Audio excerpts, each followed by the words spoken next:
This webinar is going to be recorded. I'd like to welcome all of our attendees. My name is Terry Spina. I'm from Acumen Partners, LLC. We're hosts of this webinar series. Today we will be talking to Dr. Bruce Hayes of Leadership Energies about a new change management methodology. Good afternoon, Dr. Hayes. It's great to have you here. Do you mind if I call you Bruce? Yes, please, Terry. It's a pleasure to be here. Thank you very much. Would you take a minute and tell us a bit about yourself? Sure. I have been an educator my entire life and have been a superintendent and a college professor over the last 30 years. I have worked in school reform and performance improvement on 5 different continents. My research experience began with school desegregation in the 70s and has most recently focused on the processes that offer the most promise for school improvement. That sounds very impressive. Today we're going to explore data, ESSA, and a research that you and your colleague have been working on. And I believe your colleague is Dr. Phil Esbrandt, correct? That's correct. Phil and I have known each other and have worked together for a long time. And over the last 12 years, I guess it is, we've worked together as principals in our company called Leadership Energies.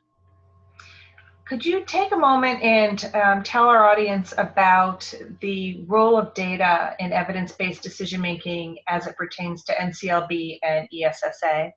Sure. I think everybody who hears this will agree that NCLB failed significantly to reach its desired objectives. The idea of improving performance among students by putting high-pressure testing, high-stakes testing in place, and therefore, trying to bring greater accountability to teachers just didn't work. They didn't understand the dynamics of organization, let alone education. That was further complicated by the fact that NCLB set minimal standards, basically a compliance program, literacy and numeracy, and never pretended to work in the direction of excellence. And of course, that's where educators want to be. So we were so caught up in the mode of compliance and minimal expectations that we were never able to achieve all that we could have or should have. I think the data that's been in place and has been used is high quality data. I think educators are much more attuned to data these days and how to use it, how to track, how to plan, how to monitor their planned changes in order to make sure that they're headed in the right direction. But we've discovered really that we're only operating in a very limited menu of data, that there's a lot more data which can actually be more helpful when combined with that student data and that teacher performance data that we already have at hand. I understand that ESSA has a higher level of accountability involved with it. You've provided a slide. Could you briefly explain this to us? Sure. Based upon really the disappointments of NCLB, the Every Student Succeeds Act has a higher level of expectation that school districts will be working with the stakeholders, those people who are equally engaged in the success of students, people in the community, obviously parents, teachers, other members of the staff, leadership, administration, and that depending upon the size of the program, the size of the district, who you are, and whether or not you're using federal funds, there will be an expectation that you will both engage stakeholders in identifying your needs and addressing those needs, but also in monitoring the impact of the proposed change.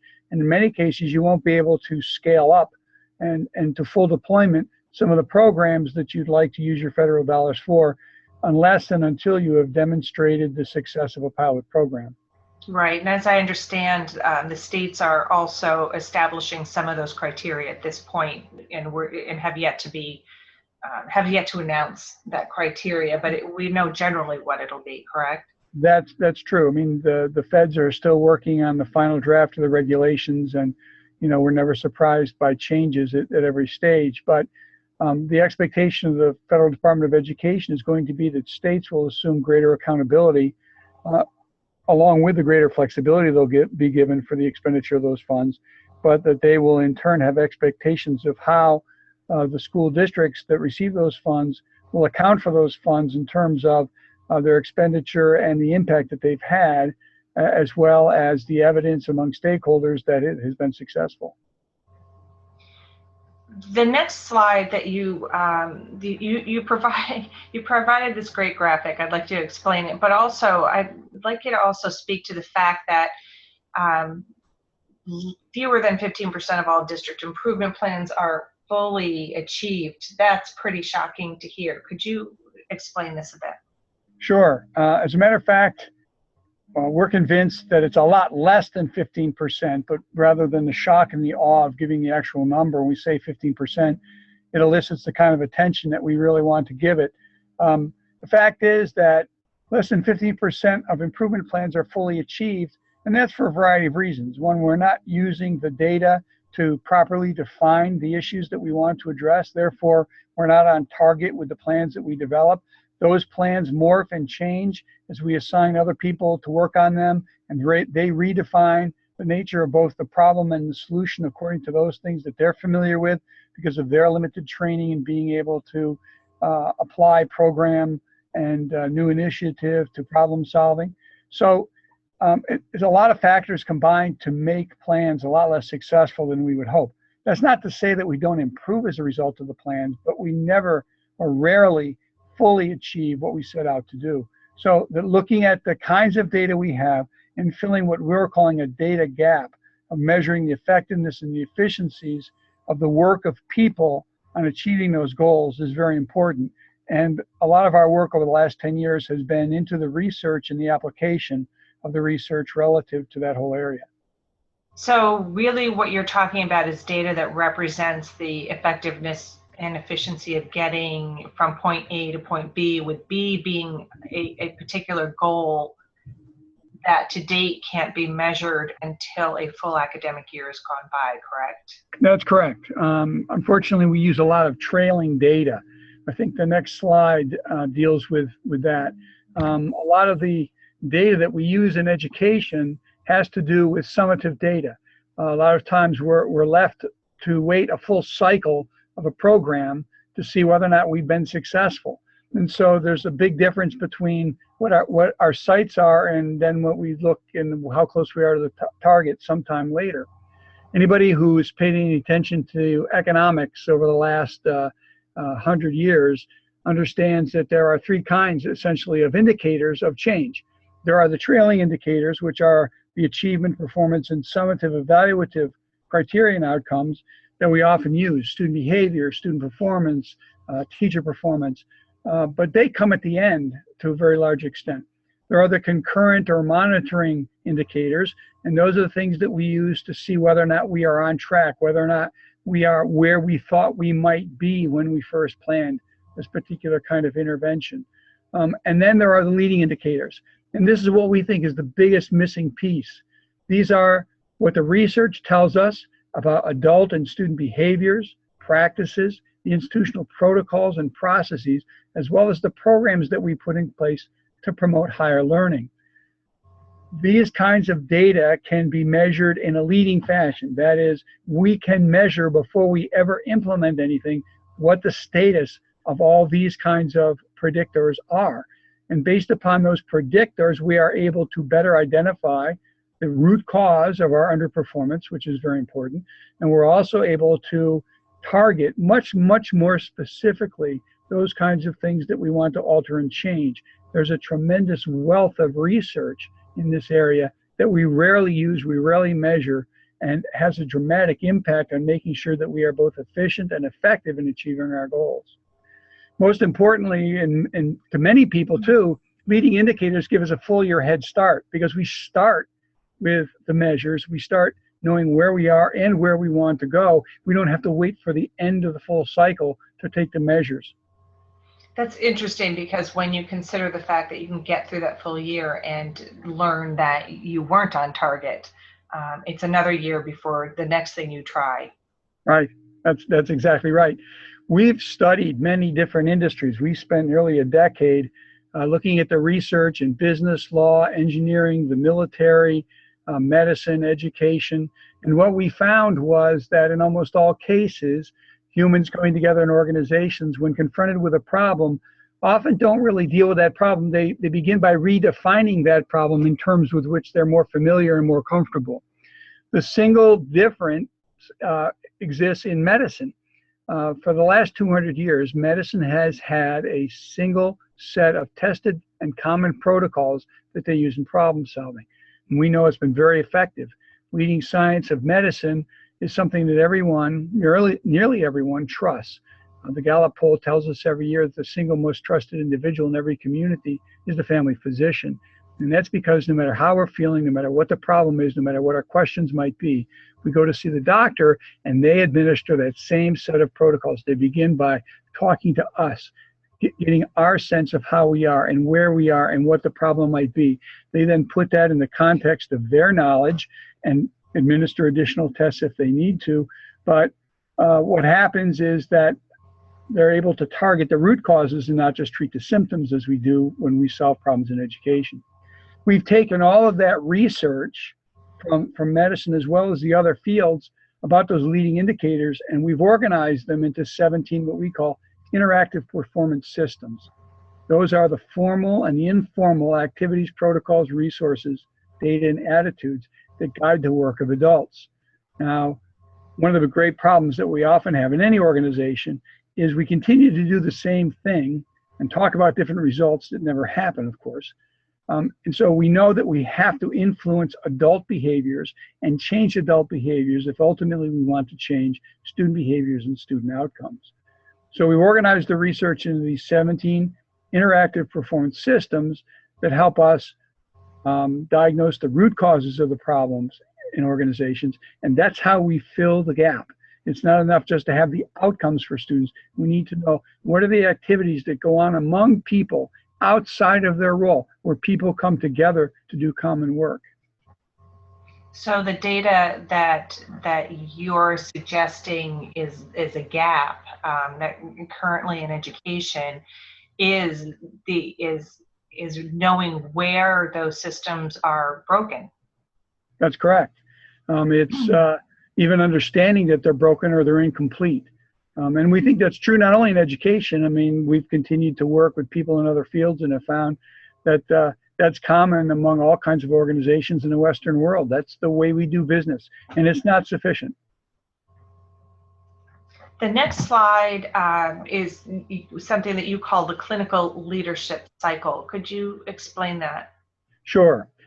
When we decided or found that the protocol in medicine was far more successful than the problem-solving systems in any other field, we worked actually with representatives of the AMA to see whether or not it was possible to adapt medical protocols to educational problem solving. And what we found was that it can be simplified. There are lots of little pieces, of course, but it can be simplified into basically a 4-step cycle. The first of which is to collect and analyze stakeholder data. In medicine, it's patient data. In education, it's student data, teacher data, administrative data, parent data, all kinds of other data about the behaviors, the processes, the protocols. And then to validate what works and to diagnose by combining that data with outcome data, the root causes, not the symptoms. We don't want to just treat symptoms. Symptoms may go away, but the root cause remains there.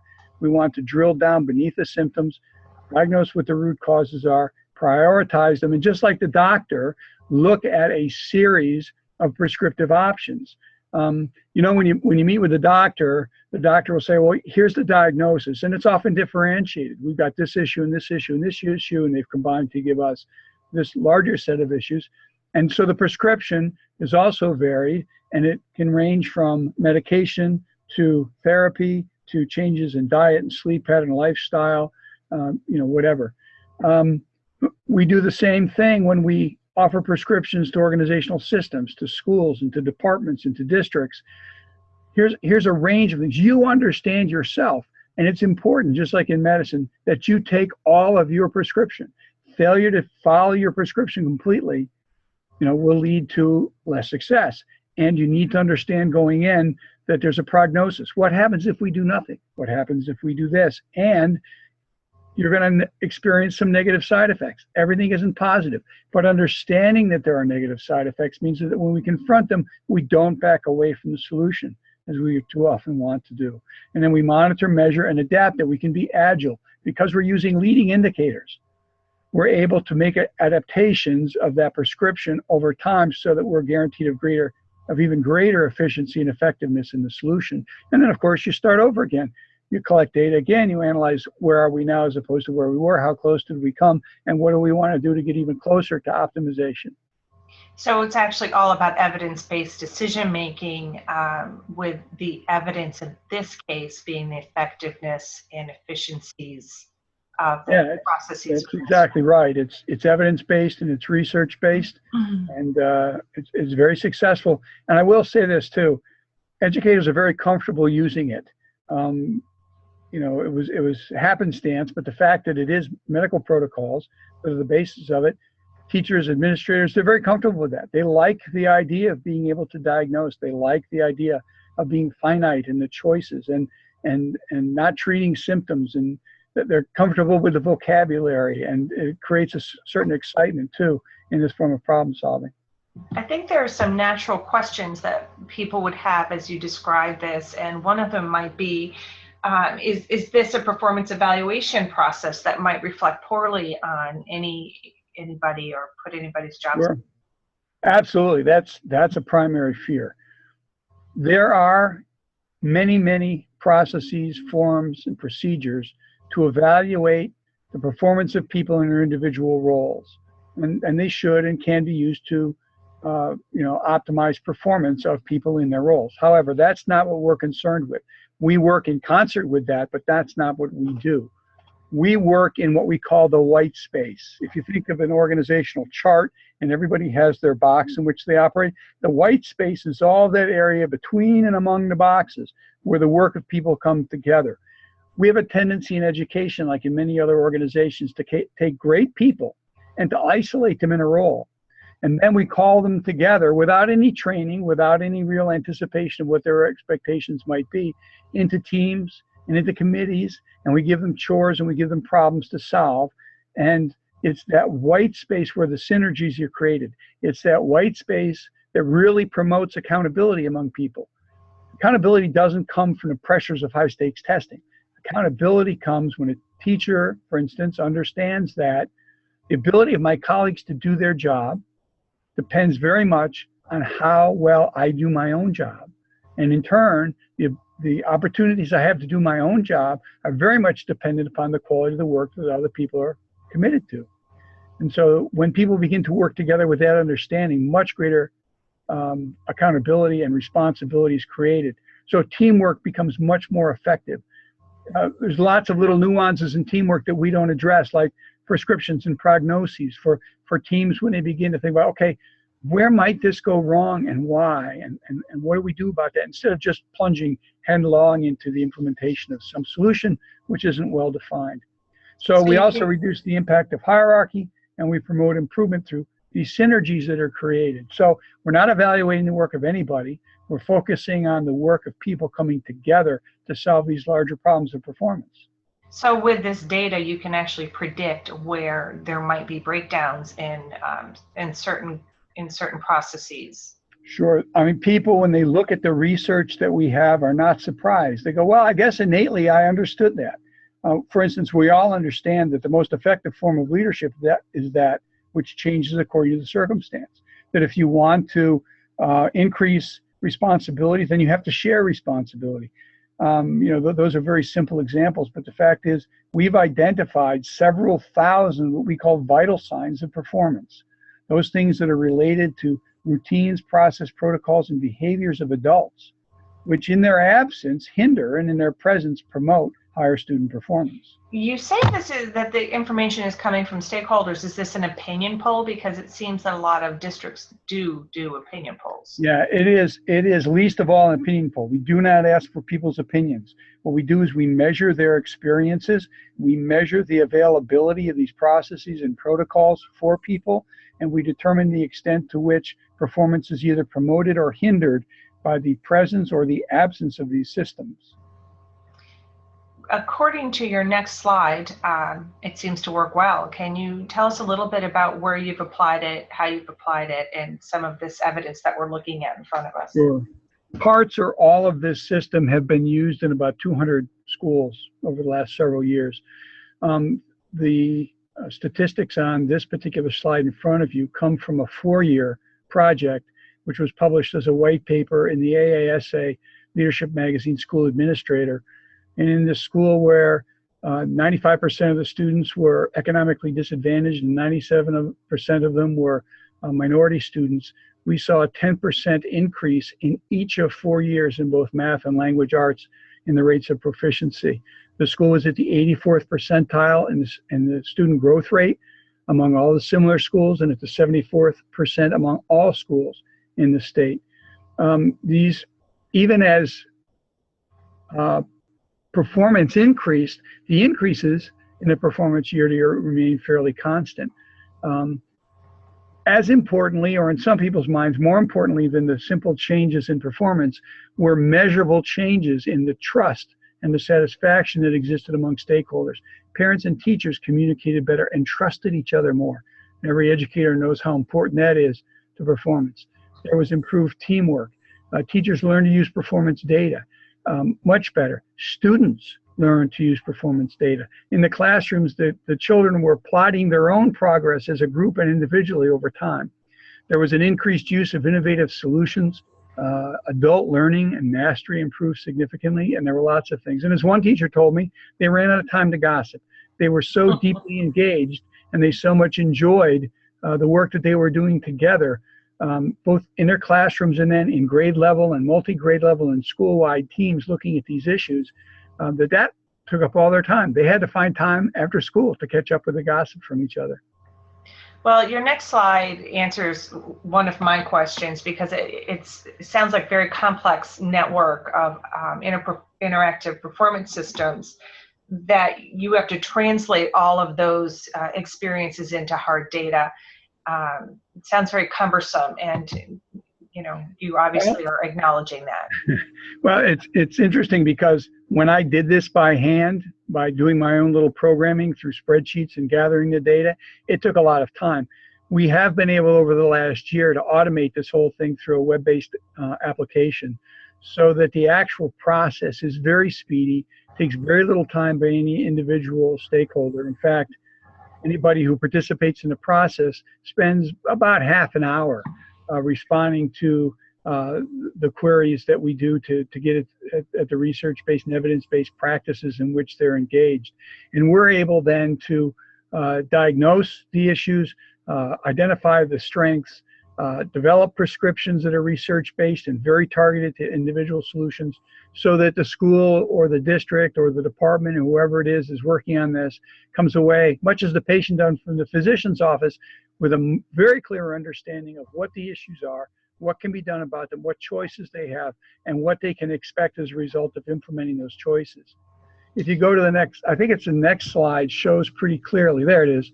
There are 3 statistical steps in a process that we do. And the first of them is context, and that is where stakeholders are engaged for about a half an hour in responding to specific kinds of queries about their experiences and their own behaviors and the frequency of those behaviors. And from that, we're able, in all 17 interactive performance systems, to measure the levels of commitment to change, capacity for change, which one of the 17 interactive performance systems might hinder further performance improvement, which are the strengths, the bulwark, that kind of thing. And then we produce a report, and we usually leave the survey open about 4 or 5 days. That's enough time for everybody to respond. The results are almost instantaneously ready for us to give the school leader, saying, here's what it says, here are the hindrances, here are the promoters, here's the commitment and capacity numbers, here's how the various stakeholder groups relate to all these things, here's where the practices are, and here's the diagnosis. Here's what we think the core issues are. This is where the root causes of underperformance. So we identify areas of concern and areas of success. Now, the areas of success are very important because we want to validate those and we want to replicate those. We don't, however, want to overutilize them, because problems in organizations are much like viruses in human bodies, and that they evolve over time and they mutate. And so we can't simply respond to problems the same way again and again and again and again, but we need to know why what we do works, and be able to use that to our strength in the future. In those areas where we've identified concerns, we can confirm there's real concerns based in the evidence and the research, and we can implement and remedy those things, or we can identify where there are misperceptions. Now, I don't want to downplay misperceptions, because while a perceived area of concern may be the result of a misperception as opposed to a real problem, a misperception is a problem. It requires education, it requires practice, it requires getting people engaged and involved in remedying those misperceptions. So it's not that much different than remedying a problem. And finally, the school leaders get that report. The focus report gives you the specific prescriptions. And then the breakthrough are the modules that can be used to train people and reinforce what it is that they need to know in order to implement those things.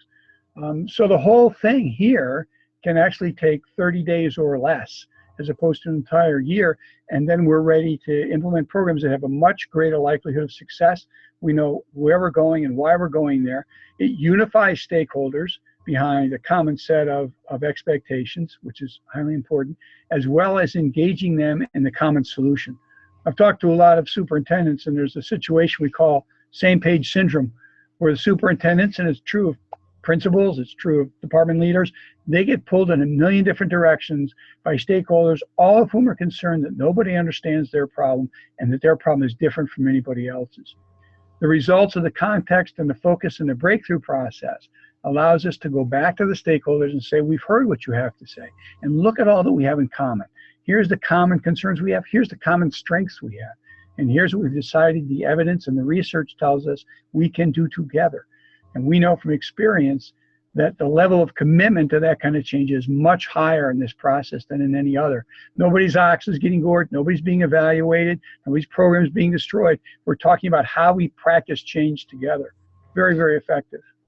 That's really fascinating. I want to ask you for some clarification on, first of all, what we're looking at is a decision-making cycle for where the context, focus, and breakthrough products within VitalInsight facilitate the school leaders identifying and addressing those core problems that you're discussing in IPSs.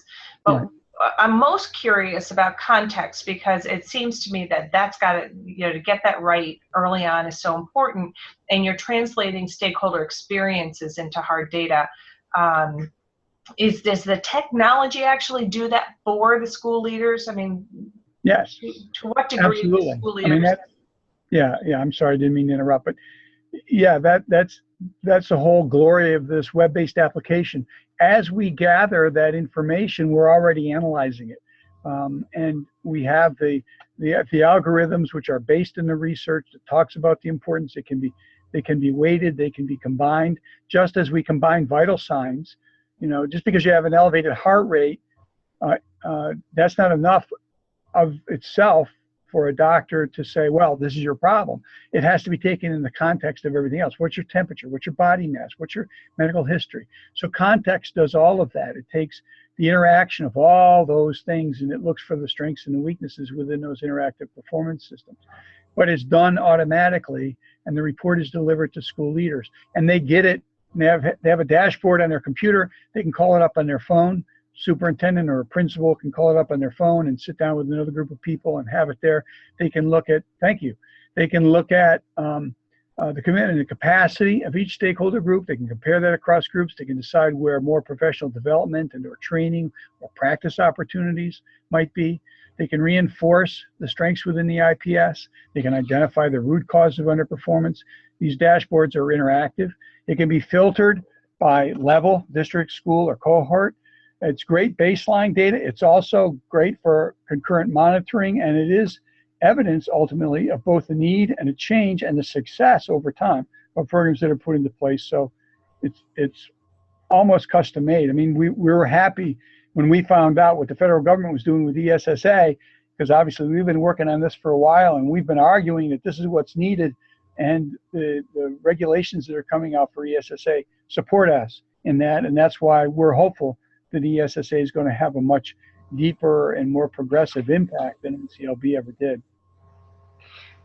This is really, it's very exciting, and it seems that this new data source, this leading data, as you described, is going to be a game changer. The thing that's remarkable to me is that the students today, when we talk about changing education, the changes don't come in many cases until the government does what they're going to do, the states do what they're going to do. The changes are made accordingly in the school system, then they're implemented, and then maybe they worked, maybe they didn't, and then they have to be adjusted. It seems like a head start for today's students, not tomorrow. Well, it is, and in that regard, because we're starting with leading data, we're starting with leading indicators, just the fact that people go into the change process, understanding very specifically where they are, understanding very specifically what the research says they can do to make a difference, they begin to do those things and see changes in their work life and in their performance right from the beginning. The positive impact that this has on morale and teamwork and all that stuff is just, it's unbelievable. It has to be seen to be appreciated. It's not the kind of thing that people start out by resenting, because they are the heroes in the process. They are the ones that are capable of making these changes that will lead to the desired results of higher student achievement. Well, we're coming to the end of our time together, and I'd like to mention to the folks that are visiting us today that if they want to chat with us and send us a question, they're more than welcome. We have a couple of them. One of them is, one person wants to know, are the prescriptive recommendations or the best practices, the research-based best practices that you recommend, are they one size fits all? No, they're not. Just as I said, the doctor can't say, well, here's a single problem you have, so here's your solution.